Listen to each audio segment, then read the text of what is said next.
வணக்கம் ஃப்ரெண்ட்ஸ், நம்ம இன்றைக்கு பார்க்க இருக்கிற வீடியோ நம்ம வளர்க்குற கோழிகள் வேகமாக வளர்வதற்கு என்ன செய்ய வேண்டும்ன்றதை பற்றி தான் நம்ம ஃபுல்லாக இன்றைக்கு பார்க்க இருக்கிறோம். இந்த வீடியோவை ஃபுல்லாக பாருங்கள், ஸ்கிப் பண்ணாமல் பாருங்கள். அடுத்தா எனது வீடியோக்களை லைக் பண்ணுங்கள், ஷேர் பண்ணுங்கள், ஃபுல்லாக வாட்ச் பண்ணுங்கள். அடுத்து புதுசாக பார்க்குறாங்க சப்ஸ்கிரைப் பண்ணிக்கொள்ளுங்கள். அப்படியே நோட்டிஃபிகேஷன்லேயும் ஒன்றில் வச்சிங்கன்னு சொன்னால் நான் போடுற வீடியோக்கள் உங்களுக்கு தொடர்ச்சியாக வந்து கொண்டே இருக்குது. கோழிகள் வளராமைக்கான காரணம் என்னன்னு சொல்லி இப்போ பார்ப்போம். ஒன்று புரத குறைபாடு அல்லது ஊட்டச்சத்து குறைவாக கிடைக்கிறதால கோழிகள் சரியான வளர்ச்சியை அடையாது.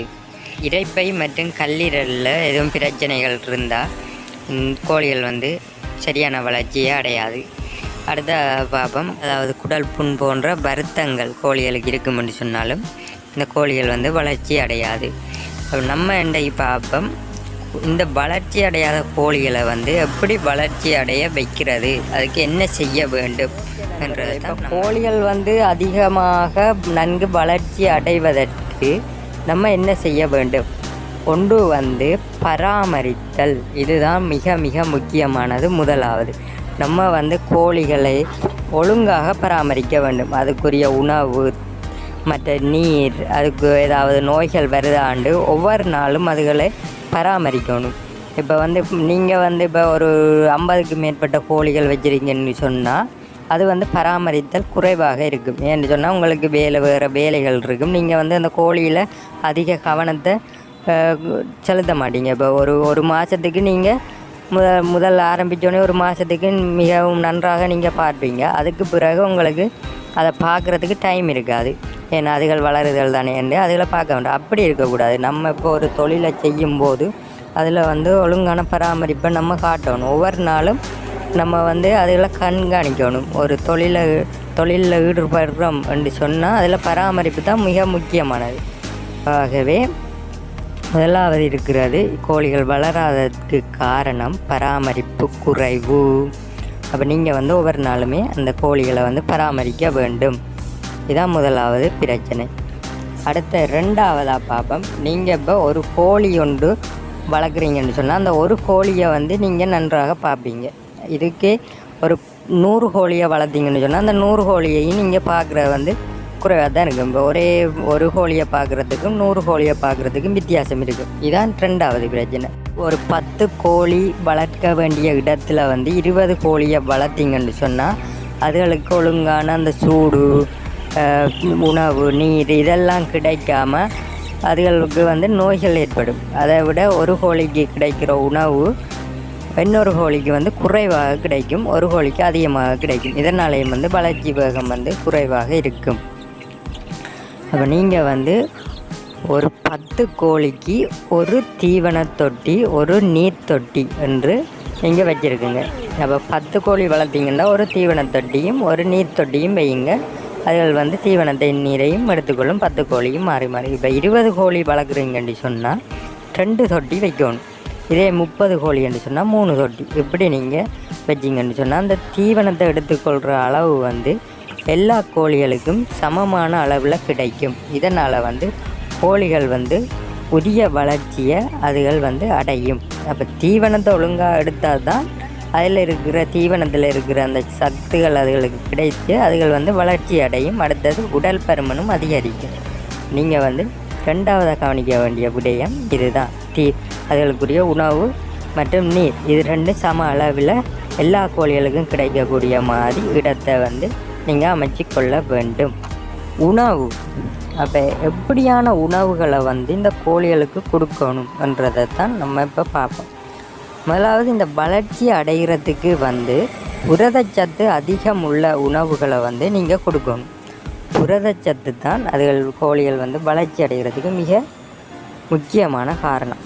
அப்போ புரதச்சத்து உள்ள உணவு என்ன பார்த்தோம்னு சொன்னால் மக்காச்சோளம், அடுத்த கம்பு, அடுத்த தவிடு போன்ற தீவனங்களையும் நீங்கள் கொடுக்கணும், அடிக்கடி கொடுக்கணும். இதே போல் கம்பெனி தீவனங்கள் என்று சொல்லி இருக்குது கோழிகள் வளர்ச்சி அடைகிறதுக்கு என்று சொல்லி.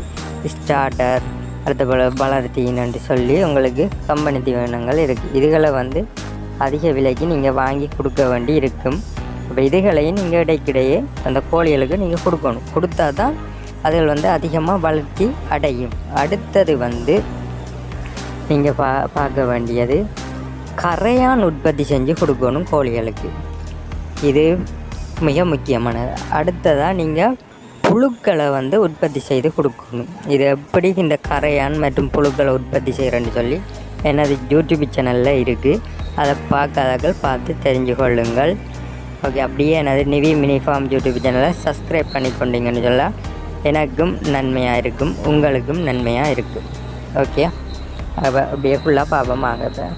அடுத்தது முருங்கை இலை. அடுத்தது முருங்கை இலையில் வந்து விட்டமின் இருக்குது. அப்போ நீங்கள் வந்து அதுகளை கொடுத்தீங்கன்னா முருங்கை இலையெல்லாம் வந்து கோழிகள் வந்து அதிகமாக விரும்பி சாப்பிடும். அதனால் நீங்கள் முருங்கை இலைகளை வந்து நீங்கள் கொடுங்க கோழிகளுக்கு. ஒரு கிழமையில் ஒரு நாளைக்குண்டாலும் முருங்கை இலைகளை கொடுங்க.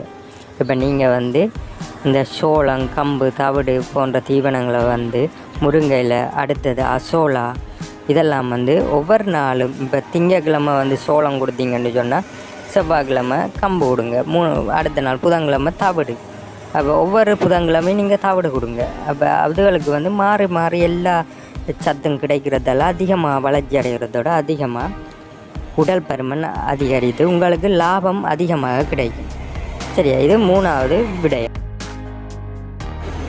4வதாக பார்க்க வேண்டிய விடயம், கோழிகளை வந்து ஒரே இடத்துல அடைச்சி வைக்காமல் உங்களுக்கு வெளியில் விட்டு மேய்க்கக்கூடிய வசதி இருக்கிறார்கள். நீங்கள் வெளியில் விட்டு அந்த கோழிகளை மேய்க்க வேண்டும். அப்படி மேய்த்தால்தான் கோழிகள் வந்து சுறுசுறுப்பாகவும் அதிகமாகவும் வளர்ச்சி அடையும். அதனால் வந்து வெளியில் நீங்கள் திறந்து விட்டு மேய்க்க வேண்டும். அப்படி மேய்ச்சல் வசதி இல்லாதார்கள் அடைச்சி மேய்ச்சால் அதிக அளவில் நீங்கள் கவனிக்க வேண்டி இருக்கும். அதுகளுக்குரிய தீவனம் மற்றும் மற்ற நோய்கள் அதுகளில் வந்து அதிகமாக நீங்கள் கவனம் எடுத்துக்க வேண்டும். குடல் புழு நீக்கம். அப்போ குடல் புண் இருக்கிற கோழிகள் வந்து அதிகமாக வந்து உணவுகளை உட்கொள்ளாது. இதுகளுக்கு வந்து சத்து குறைபாடு ஏற்பட்டு வளர்ச்சி அடையாமல் சில டைம் அதுகள் வந்து இறந்து விடக்கூடிய வாய்ப்புகளும் அதிகமாக இருக்கிறதால குடல் புழு நீக்கம் செய்ய வேண்டும். இதனை எவ்வாறு செய்வதென்று சொல்லி நான் எனது மினி ஃபார்ம் யூடியூப் சேனலில் அடுத்த வீடியோ போடுறேன், பார்க்காதாக்கள் பாருங்கள். இப்போ வந்து இந்த குடல் புண் நீக்கத்தை வந்து நீங்கள் செஞ்சு கொள்ளணும். இதுக்கு நீங்கள் இயற்கையாகவும் நம்ம கை மருத்துவமாகவும் செய்யலாம். அடுத்தது வந்து இதழுக்குண்டே கடைகளில் டானிக் இருக்குது, அதை வாங்கி நீங்கள் கொடுத்தீங்கன்னு சொன்னாலும் இந்த குடல் புண் நீங்கிடும். சரியா, அப்போ நீங்கள் வந்து இதையும் நீங்கள் கவனத்தில் கொள்ளணும். அடுத்ததாக வந்து கல்லீரலை சரி செய்ய கோழிகளுக்குரிய பாணி கடைகளில் இருக்குது, அதுகளையும் வாங்கி கொடுங்க. அடுத்த விட்டமினை அதிகரிக்கிறதுக்கும் பாணி இருக்குது. அடுத்த ஜீரண கோளாறு ஏற்பட்டால் அதுக்குரிய மருத்துவமும் இந்த கடைகளில் இருக்குது. அது மட்டும் இல்லை, இயற்கையாகவும் எளிய முறையிலும் செய்யக்கூடிய மருத்துவங்களும் இருக்குது. அதுகளை பற்றியும் தொடர்ச்சியாக வீடியோ வரும். இப்போ நீங்கள் வந்து கடைகள்லையும் வாங்கி கொடுக்கலாம். உங்களுக்கு இலகுவாக இருக்கும் கடைகளில் இருக்கிறத வாங்கி கொடுக்குறது. அப்படி உங்களுக்கு கடைகளில் இருக்கிற வாங்கி கொடுக்குறது உங்களுக்கு பிடிக்கலாட்டி நீங்கள் இயற்கையான முறையிலையும் செஞ்சு இந்த பிரச்சனைகளுக்கான தீர்வை நீங்கள் கண்டுகொள்ள முடியும்.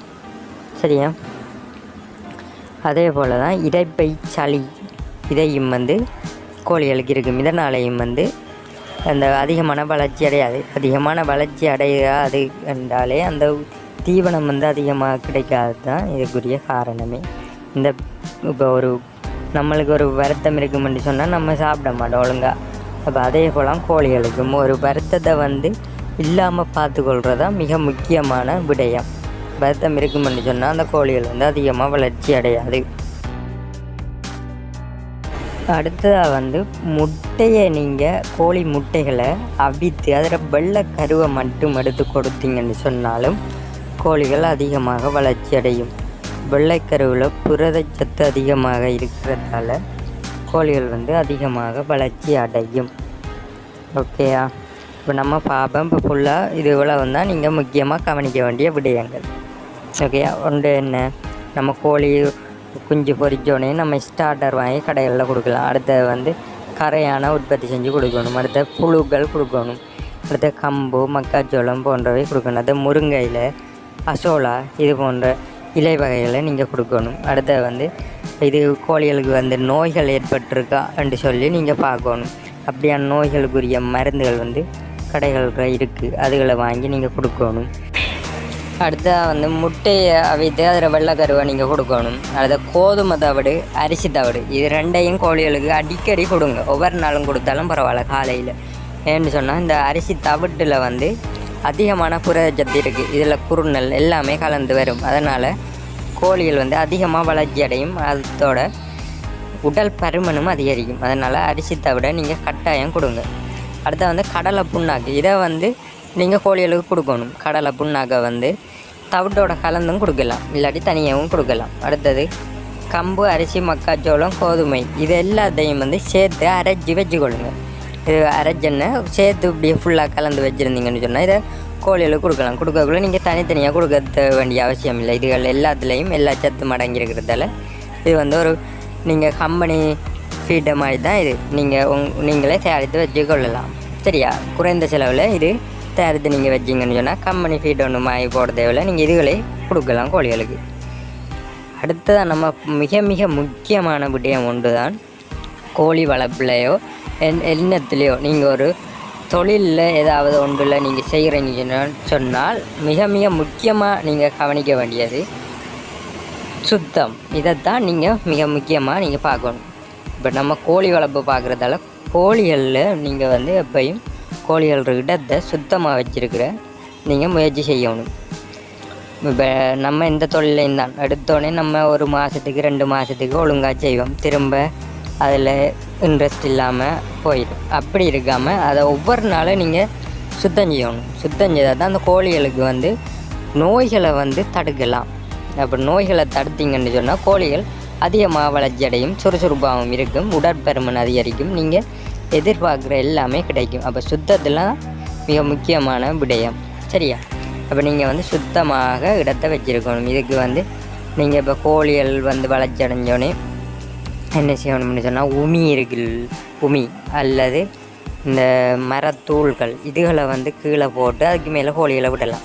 ஏன்னு சொன்னால் இதுகளை போட்டிங்கன்னு சொன்னால் உமியெல்லாம் போட்டோம்னு சொன்னால் கோழிகள் வந்து கோழிகளோட கழிவுகள் வந்து இந்த உமியிலே பட்டு அடுத்த கண்ணை அதுகள் சீக்கக்குள்ளே அது அடுத்த கண்ணை மாறிடும். அப்போ வந்து ஒரு இடத்த ஈரமாக இல்லாமல் அதை உலர்ந்துடும். அதனால் கோழிகளில் வந்து இந்த அதுகளோட எச்சம் வந்து படாமல் இருக்கும். இந்த உமிகளை போடாமல் எதுவும் போடாமல் வெறும் மண்ணிலையோ இல்லை சீமெந்திலையோ நீங்கள் தரையிலையோ விட்டிங்கன்னு சொன்னால் அந்த எச்சங்கள் வந்து மறுபடியும் அந்த கோழிகளிலே படும். அப்போ எப்படியான உமி இல்லை மரத்தூள்களை போட்டிங்கன்னு சொன்னால் அந்த எச்சங்கள் அதுகள் அந்த மரத்தூள் இல்லாட்டி உமியில் பட்டு நம்மளுக்கு வந்து மிகவும் சுத்தமான இடமாக காணப்படும். அப்போ இதுகளை போட்டு ஒரு 5-6 மாதத்துக்கு வச்சிருக்கிறல்ல இது இப்படியான உமிகளை போட்டிங்கன்னு சொன்னால் இதை வந்து நீங்கள் ஒவ்வொரு கிழமையும் நீங்கள் மாற்றணும். இப்போ நீங்கள் ஒரு ஞாயிற்றுக்கிழமையில் நீங்கள் மாற்றினீங்கன்னு சொன்னால் ஒவ்வொரு ஞாயிற்றுக்கிழமையும் இந்த பிள்ளை கிடக்கிற பழைய உமி இல்லாட்டி இதுகளை எடுத்து போட்டு நீங்கள் புதுசாக நீங்கள் கொண்டு வந்து போடணும். அப்போ புதுசாக போடக்குள்ள அதுகளுக்கு வந்து புதுசாக இருக்கிறதால அந்த நோய்கள் வந்து ஏற்படாது. சரியா? அப்போ உங்களுக்கு விளங்கி இருக்குமென்று நினைக்கிறேன். இதுகள்தான் நீங்கள் முக்கியமாக பார்க்க வேண்டிய விடயங்கள். இதுதான் இதுகளை நீங்கள் பார்த்தீங்கன்னு சொன்னால் இந்த கோழிகள் வந்து வளர்ச்சி அடைகிறதுக்கு வந்து உதவியாக உங்களுக்கு இருக்கும். அடுத்ததாக வந்து நீங்கள் மஞ்சள் தூள் இதை வந்து தண்ணியோட கலந்து ஒவ்வொரு நாளும் கோழிகளுக்கு வைங்க. ஒவ்வொரு நாளும் கலந்து தீனோட இல்லாட்டி நீங்கள் தண்ணியில் கலந்து கொஞ்சமாக கலந்து கொடுத்தீங்கன்னு சொன்னாலும் அந்த கோழிகள் வந்து நோய் எதிர்ப்பு சக்தி அதிகமாக இருக்கும். இதே போல் வேப்பிலையை எடுத்து அதை சாறை எடுத்து கோழிகளுக்கு கொடுக்கணும். அதே போல் நீங்கள் வந்து துளசியில் இருக்கிற துளசி செடியில் வச்சு அதை வந்து அதில் பானியும் இருக்குது கடைகளில். இல்லாட்டி துளசி செடியை அரைச்சி அதை வந்து நீங்கள் கோழிகளுக்கு கொடுக்கலாம். இதுகளை வந்து உணவுகளில் கலந்து கொடுத்தீங்கன்னு சொன்னால் அதுகள் சாப்பிடும். இப்போ தண்ணியிலையோ அல்லது உணவுலையோ கலந்து இதில் கொடுத்தீங்கன்னு சொன்னால் அதில் வந்து விரும்பி சாப்பிடும். இதனால் வந்து நோய் எதிர்ப்பு சக்தி அதிகரிக்கும்.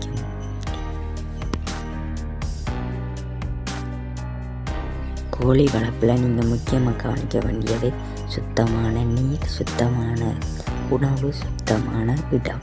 இது 3ஐயும் கவனத்தில் கொண்டீங்கன்னு சொன்னால் கோழி வளர்ப்பில் நீங்கள் திறம்பட செய்ய முடியும். சரியா நண்பர்களே, இதை போன்ற தகவல்கள் நீங்கள் அடிக்கடி தெரிஞ்சு கொள்ளணுமுண்டா எனது நிவி மினி ஃபார்ம் யூடியூப் சேனலை சப்ஸ்கிரைப் பண்ணிக்கொள்ளுங்க. அடுத்த இந்த வீடியோவுக்கு ஒரு லைக் கொண்டு கொடுங்க, ஏதாவது ஒரு காமெண்ட் ஒன்று கொடுங்க. அடுத்தது இந்த நிவி யூடியூப் சேனலை சப்ஸ்கிரைப் பண்ணி ஆல் நோட்டிஃபிகேஷனை ஆன் பண்ணி வச்சிங்கன்னு சொன்னால் நான் போடுற வீடியோக்கள் உங்களுக்கு தொடர்ச்சியாக வந்து கொண்டே இருக்கும். ஓகே நண்பர்களே, நன்றி, வணக்கம்.